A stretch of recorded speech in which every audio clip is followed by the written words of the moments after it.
जर आपल्याला हा भाग आवडला तर लाईक करा, शेअर करा आणि कमेंट करा. पैज पैज लागली. कायम रात्री कट्ट्यावर पडून असणारी पोरं, त्यातला मी पण. एक दिवसा काम करायचं आणि रात्री जेवून खाऊन मस्तपैकी कट्ट्यावर येऊन बसायचं. त्यात काही कॉलेज कुमार असायचे तर काही आमच्यासारखे. दिवसभर काय केलं, कोणाची जाम खेचली या सर्व गोष्टी एकमेकांना सांगत बसायचा. त्यातला एक रोमिओ पण बरोबर सापडलोय. मग काय त्यालाच पकडायचा आणि चालू करायचं माप काढायला. जोपर्यंत तो शिव्या जेवून घरी जात नाही तोपर्यंत गप्प बसायचं नाही. ते जर का जमलं नाही तर उगाच पैस लावायची कोणाबरोबर पण. हा आमचा रोजचा रात्रीचा धंदा. बाजूवाला मामा जोपर्यंत शिव्या देत बाहेर येत नाही तोवर नुसता जोरात हिंदडत बसायचा. तो आला की मग लगेच पडून जायचं. आज पण माझ्या कट्ट्यावर माझ्या अगोदर सगळी येऊन बसले होते. माझ्याबरोबर आज माझा मामी भाऊ पण बंड्या. तसा तो सगळ्यांचाच ओळखीचाच होता, त्यामुळेच ओळख करून द्यायची गरज वाटत नव्हती. सगळ्या दिवाळी असो वा उन्हाळी सुट्ट्या त्यांना इथेच घालवल्या होत्या, त्यामुळं गल्लीतील सगळ्या पोरांच्या तो चांगलाच परिचयाचा होता. बंड्या आणि घरी जेवून करून आलो होतो. आता थोडा वेळ आमच्या बरोबर होता. तो बसून त्याच्या घरी निघून जाणार होता. त्याचं घर आणि माझं घर 20-25 मिनिटाचा रस्ता. 4-5 शिव्या देऊन पोरांनी आमचं स्वागत केलं आणि मग चांगल्या गप्पा रंगल्या. आम्ही सगळे गप्पा मारत बसलो, पण बंड्या मात्र गुडघ्यात मान टाकून मोबाईलवर बोलत होता. मध्ये एकटाच हसायचा आणि सारखं पिल्लू पिल्लू म्हणायचा. बंड्याला पण कोणाचं तरी पिल्लू सापडलं होतं. त्याला बघून आमचं तोंड कारलं खाल्ल्यागत झालं होतं. आता एवढं सगळं बघून मी कसा शांत बसणार. मी बाबाला भेटायचा. आलाच का पिल्लू बरोबर बोलायला. बंड्या रावल्या 2 मिनिटं थांब, आलो. मी परत एक शिवी दिली आणि म्हणालो, आत्ता येतो का पाठवू मस्तातने झाडावर. एवढे ऐकल्यावर तो लगेच ताडकान उठून फोन कट केला आणि म्हणाला, तू कसला पाठवतोय झाडावर? मीच जातो की. तसा पण त्या झाडाला कधी हिरवा बत्ता लागत नाही. आणि तुम्हाला पण शाळांना एक पोरगी काय पटली, लगेच त्याला लागला टोमणं मारायला. मला पण जरा रागच आला बंड्याचा.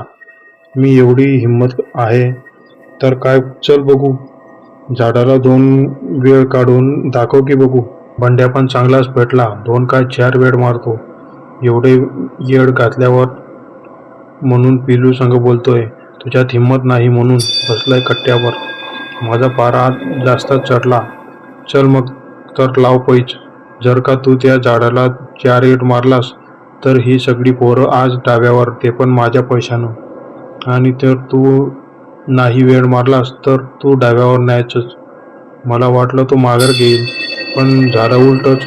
तो जास्त जोशमध्ये आला. चला म्हणून मिशीवर ताव मारला आणि ते पण तो काडी पैलवान असून.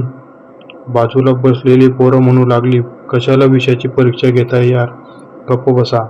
बंड्याचा पण तोरा काही वेगळाच होता. बंड्याला दम असेल तर पैज लावायची, उगाच बाता आणायच्या नाहीत. चल रे, किती दम आहे ते बघू. मर्दाच्या रात्री तुझा मुतायला आलं तर मला उठवून घेऊन जातोय आणि माझा दम बघतोय ना. हो. सगळ्यांनी 2 व्हीलर काढल्या आणि मसानातील झाडाची वाट धरली. त्या झाडाची भानगड कशी होती, ते झाड कायमचं सुकलेलं असायचं. त्याला कधीच हिरवा पत्ता सुद्धा लागला नव्हता. उन्हाळा पावसाळा की ते झाड कायम सुकलेलंच असायचं. लोक म्हणायचे ते काय त्या झाडावर भूताचं घर आहे. रात्रीचं तिकडं कोणीच फिरकत नसायचं आणि एखादं कुत्रं सुद्धा तिकडं जात नव्हतं. खूप लोकांनी त्या झाडावर पांढरा सरला कातेला एक माणूस दिसला होता. खूप वर्षापूर्वीची गोष्ट आहे. गावातील एक माणूस रात्रीच्या वेळी झाडापाशी गेला होता. तेव्हापासून त्याला बोलता येत नव्हतं. त्यानं काय बघितलं त्यालाच माहिती. तो आतापर्यंत बोललाच नाही. नेहमी शांत शून्यात नजर अटकवून बसून असायचा. आम्ही त्या मसणात पोहोचलो. रस्त्यावरच गाड्या लावून आम्ही त्या मसणातील झाडाकडे पाहत होतो. चांदण्याच्या प्रकाशात ते पोकळ झाड खूपच भयानक दिसत होतं. मी बंड्याला परत म्हणालो, अजून वेळ आहे, तू माघार घेऊ शकतोस. बंड्या झाडाकडे बघून म्हणाला, जो डर गया समजो मर गया. आता तर माझीच फाटली होती. बहुतेक जेवण द्यायला लागणार. हे बन काही केल्या माघार घेत नव्हता. बरं मग हो की पुढं आणि मार चार वेळा. बंड्यानं खाली सरकलेली पॅन्ट वर ओढली आणि गेट जोरात ओढलं आणि आता पाय टाकला तसं बाजूला बसलेली 4-5 कुत्री भुकतच त्याच्या अंगावर आली. त्यानं टुन्न दिशी उडी मारून गेटवर बसला. आम्ही इकडे जोरात दात काढत होतो. मी जोरात ओरडलो, का रे, फाटली का? पायातलं चप्पल त्यानं कुत्र्याला फेकून मारलं. बहुतेक चिडला असेल तो. त्यानं परत झाडावरचा रस्ता धरला. आम्ही गेटवर थांबून बघत होतो. कसलाही आवाज करत नव्हतो. सगळीकडे शांत वातावरण होतं. सगळ्यांच्याच कपाळावरचा घाम साचला होता. मी तर गाडीवर बसून होतो. गाडीचं तोंड रस्त्याच्या दिशेला करून ठेवलं होतं.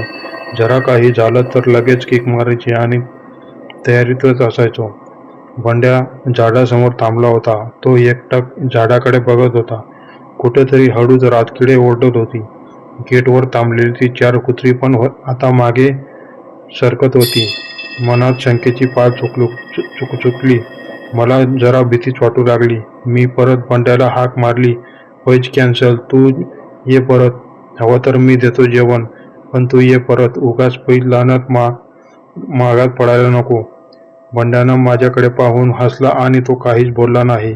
भलतीच चपळाई दाखवून त्याला एक जोरात पडत झाडावर 4 येड मारली आणि आमच्या दिशेने परत येऊन जोरात ओरडला, चल रे रावल्या, दे जेवण. मी श्वास टाकला. त्याला काहीच झालं नव्हतं. पण परत तुझ्याबरोबर पैज लावणार नाही.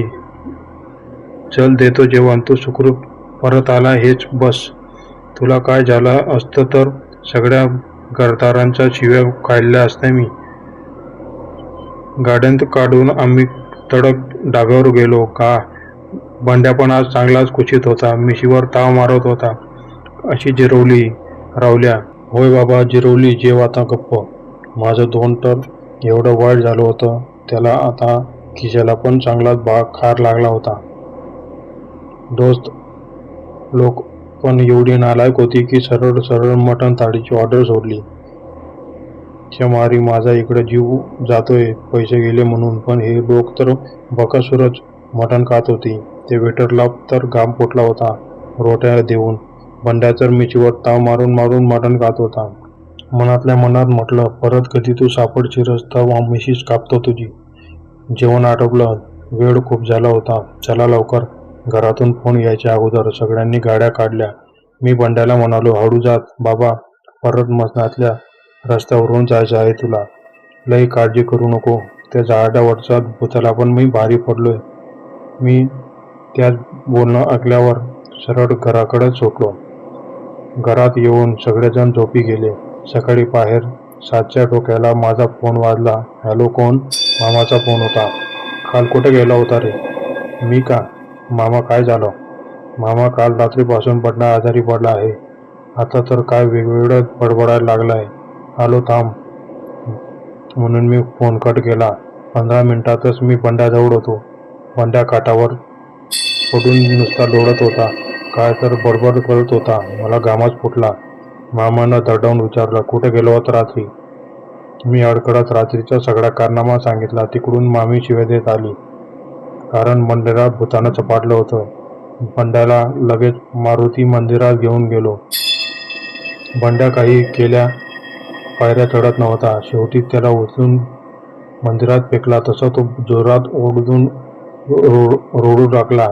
तडफडू लागला. कूद मारून माऊलीचा अंगारा त्याच्या कपाळाला लावला. बंडू शांत झाला व मंदिरात झोपी गेला. आम्ही सगळे त्याच्या बाजूलाच बसून होतो. तो उठण्याची वाट बघू लागलो. बंडू आज रात्री वाचला होता. कारण काल अमावस्या होती. त्यातच तो मसनात पण जाऊन आला होता. गुरु पण चांगलाच तापून शिव्या देत होता. सगळं माहिती असून सुद्धा कशा गेलात तिकडं? नशीब चांगलं म्हणून वाचला बंड्या. बंड्याला जाग आली. त्याला थोडं टाकलेलं पाणी प्यायला दिलं. चांगलं तांब्याभर पाणी प्यायला. त्याला तरतरी आली. मी जरा पुढं होऊन विचारलं, बंड्या काय झालं रात्री? बंड्या सांगू लागला, बा ढाब्यावरून निघाल्यावर बरोबर मसनासमोर पांढरा सडला घातलेला एक व्यक्ती म्हातारा होता. तो त्यानं हात केला म्हणून मी त्याला गाडीवर बसवलं. गाडीवर जाताना बोलणं चालणं चालू होतं. पाटलाच्या घरापाशी सोडा म्हणून तो सांगत होता. मी हा म्हणून त्याला गाडीवर बसवलं. पाटलाच्या दारात गाडी उभी करून नेली. त्याला उतर म्हणून सांगायला पाठीमागं बघितलं, पण ते म्हातारा गाडीवर नव्हतंच. इतके वेळ माझ्याबरोबर बोलत होता. मग बसून आलेत. म्हातारा गायब होत. गाडीवरून उतरून इकडं तिकडं बघितलं, पण कोणीच नव्हतं. म्हातारं गायब झालं होतं. भीतीनं मला भोवळ आली होती. तिथून पुढचं काही आठवत नाही. मनातल्या मनात चुकलेल्या झाडाची पैज चांगलीच मागात पडली. चांगलीच अद्दत घडली. त्या दिवसापासून कानाला हात कडात लावला. काट्यावर बसणं पण बंद आणि पैज लावणं पण बंद.